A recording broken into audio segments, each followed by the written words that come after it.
Hello, welcome to Behind the Scenes for the Virtual Academy. I introduce in a moment Dr. Amy Lee, Assistant Professor at the Simon Fraser University in Vancouver, and her focus in research is on host pathogen interactions. Welcome, Amy. How are you?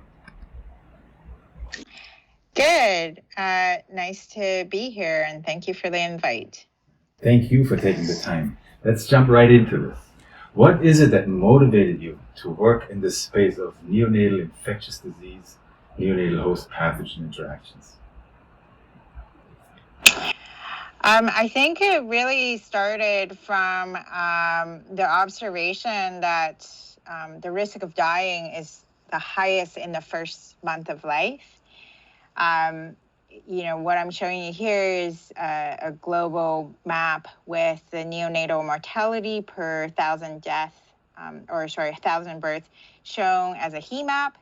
And what you can see is, globally, that in low middle income countries, we see the highest burden of death.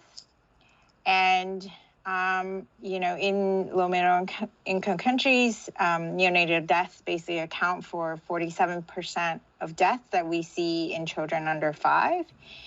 And, very importantly, close to 75% of that newborn death occur during the first week of life. And so we really started with this question of why do babies die?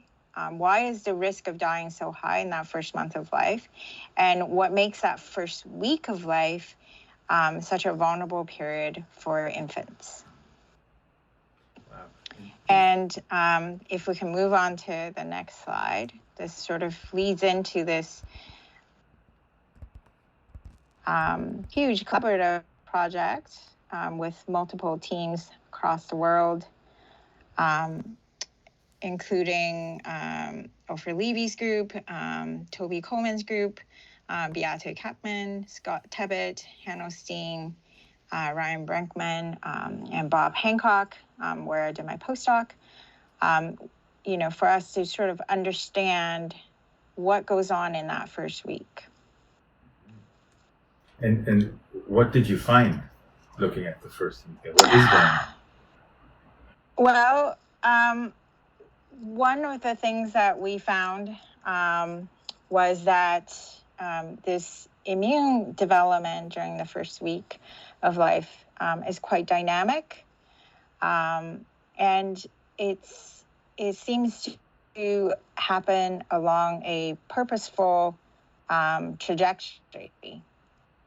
But what is kind of cool about this study is not only do we sort of uncover this beautiful developmental trajectory during first week of life, is that we also made several technical advancements that allow us to study neonate at such a refined level. Wow. So how did you figure that out? What did you do?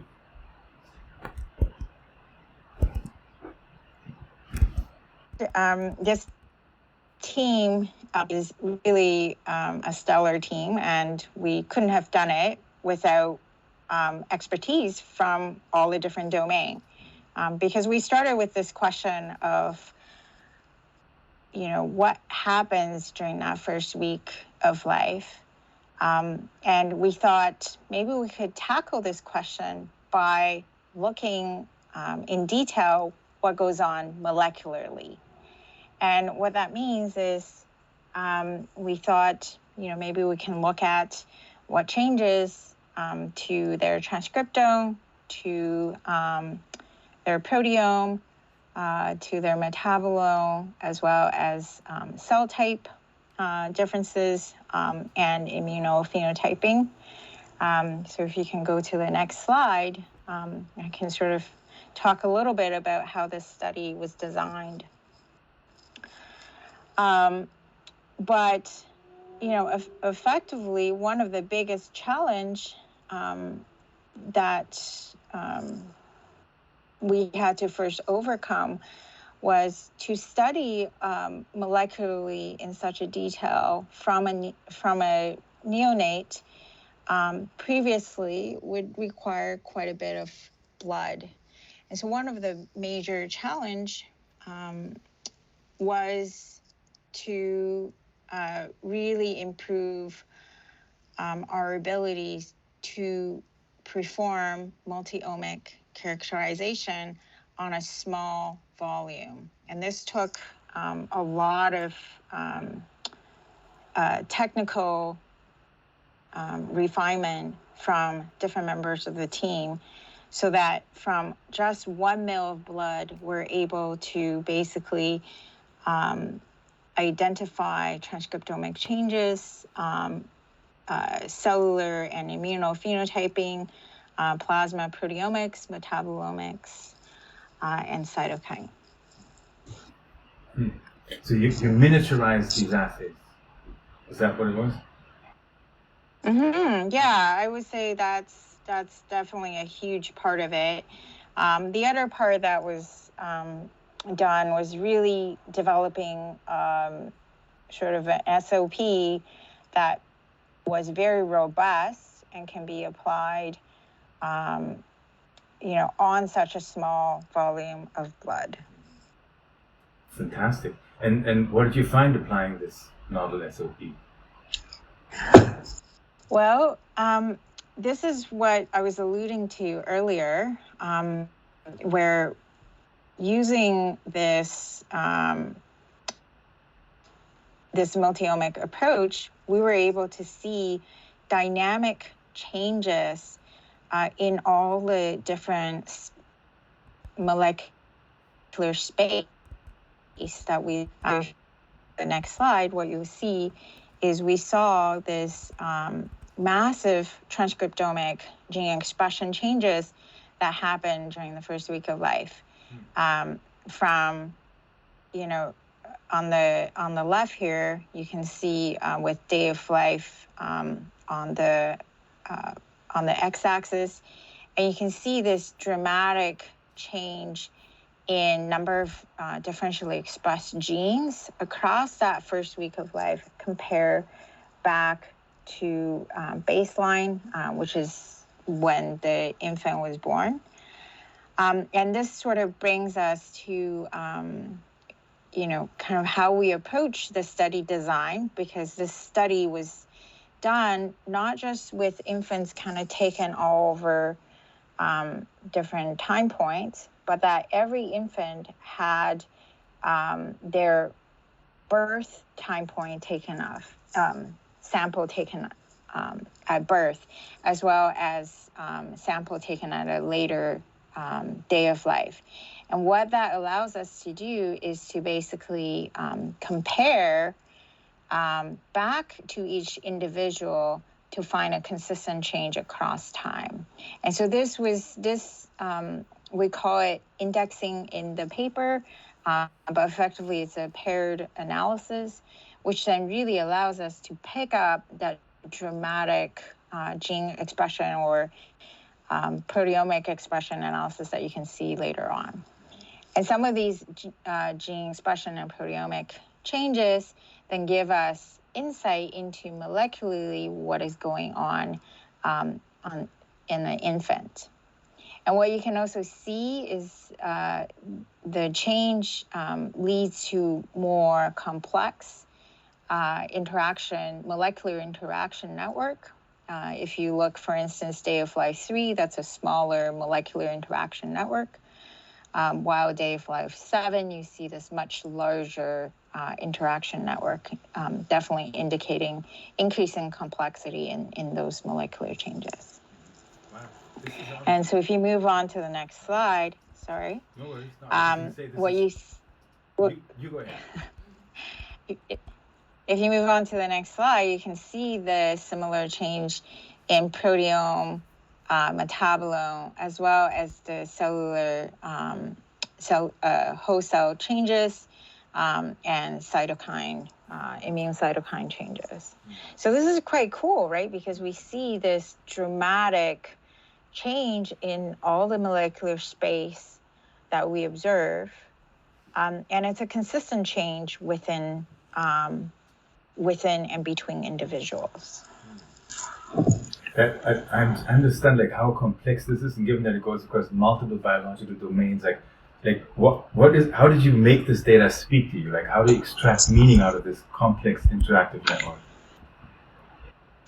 Yeah, that's a really great question. I think, that was definitely one of the major challenge we encounter. Just, if you think about for the transcriptome, for instance, we're talking about, 13,000 genes changing, and with proteome and metabolome, we're talking about hundreds of thousands of proteins and metabolites changing. So when you look across each molecular space, the complexity is immense.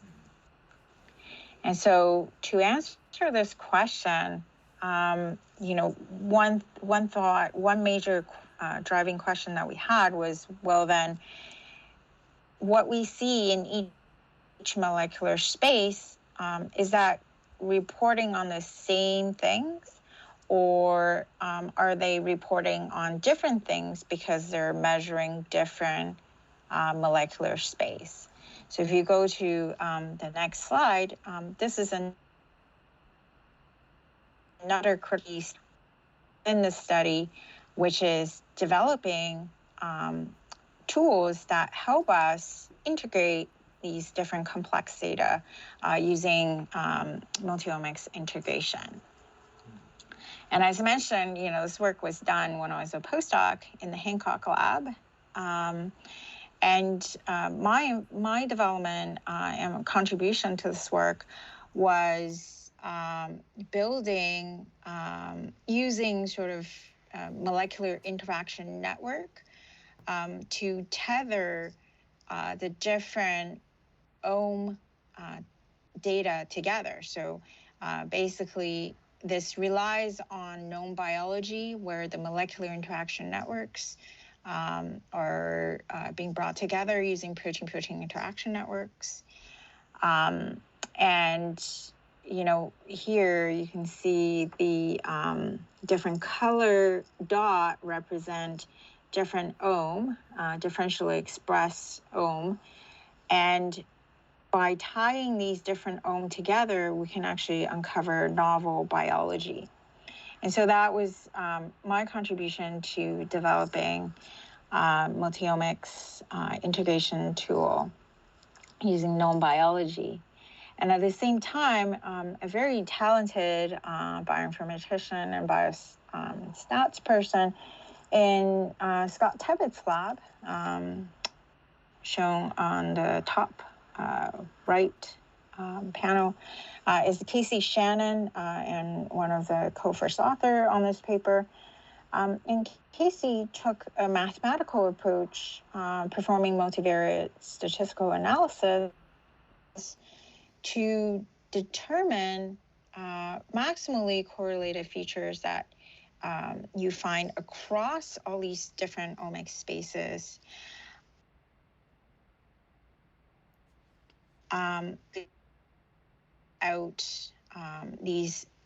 So basically he's trying to find features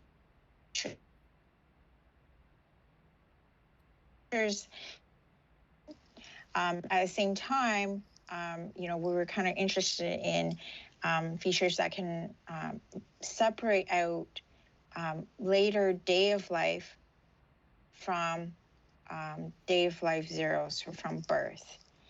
And so using this mathematical approach called Diablo, he was able to actually find really similar functional pathways as we observe with network analysts. That gives us insight to what is going on across all this complex data, and how does the developmental changes across the different molecular space kind of come together in a cohesive story. So if you go to the next slide, that's effectively what we're showing you here, is that even though we're using very diverse multi-omic integration methods, we actually find a very similar biological story, including neutrophil degranulation or platelet degranulation, various interleukin signaling, interferon signaling, and complement cascade that really are highly critical during that first week of life. Wow. So that's pretty amazing. Just looking at the consistency across different approaches, really pretty powerful.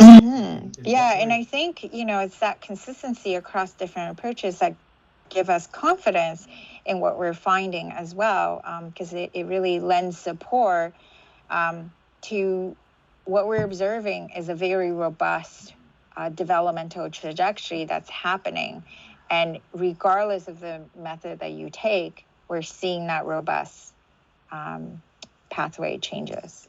If you get back to if I may inject an editorial statement there, the newborn period has typically been described as immature, meaning kind of random, not up to snuff. And what you're describing is a purposeful, deliberate, predictable trajectory. Is that what I'm hearing you say? Yeah, that is, I think, one of the biggest insight that we gain from this work, which is, I think newborn period is considered, tend to be previously considered to be very stochastic and immature, as you said. And instead, what we're seeing is this beautiful, dynamic, purposeful developmental trajectory. And we pick this up in a very cohesive manner, as we're finding these pathways through integrating data across all the omics. And, in fact, this developmental trajectory is not just seen in the first cohort we looked at, which was from Gambia babies, but actually observe in an independent cohort. So if you move on to the next slide, and this is, perhaps not surprising, but really critical nevertheless. So what you see on the left here is the ellipsoid, are the model that is built with our multi-omic integration model with Diablo, using the Gambia babies, okay? And each of the color indicates the day of life for that group. So red for day of life 0, blue for day of life 1, green for day of life 3, and purple for day of life 7. And using the Gambia baby developmental trajectory and multi-omic integration model, the dots are actual samples from the Papua New Guinea babies. And you can see that the Papua New Guinea babies fall really closely within what is predicted by the Diablo model. And if you look at individual genes of interest that we pick out, they show similar trajectory, with the left showing the Gambia babies, the right showing the Papua New Guinea babies. And you see, again, this similar developmental trajectory, for instance, for NKT cell, T-like cells, if you look at specific cells, or RNA for PSMB9. And so this really tells us, not just on kind of a global level that we see this conservation of ontogeny, but on an individual gene level, we see, especially for these important features involving interferon, complement, and neutrophil activity, that they're conserved within 2 very different cohorts, one in Gambia and one in Papua New Guinea. That is really crazy. So newborns around the world, or at least in these two very diverse, ethnically and geographically and genetically, presumably, cohorts go through the same process, would it predict that newborns around the world pretty much all go through that? And if so, where do you take this finding? If that is what you think, like, what's the next step, and what does it allow? How would you translate this into clinical, actionable items? Well, I'm no clinician. That's why I collaborate with great clinician partners. But I think, as a simple scientist, what I think about is, if there is this beautiful developmental trajectory that is conserved across babies around the world, can we use that developmental trajectory to help us see when a baby deviates from that developmental trajectory and pick out those infants who deviate from a standard developmental trajectory in order to perhaps provide intervention. And we also need to think about this dynamic change that occurs, at least within the first week of life that we see. What does that mean when we vaccinate? So how are all these different perturbations, like vaccination or breastfeeding, impact that developmental trajectory? So these are, really interesting questions that we can definitely address.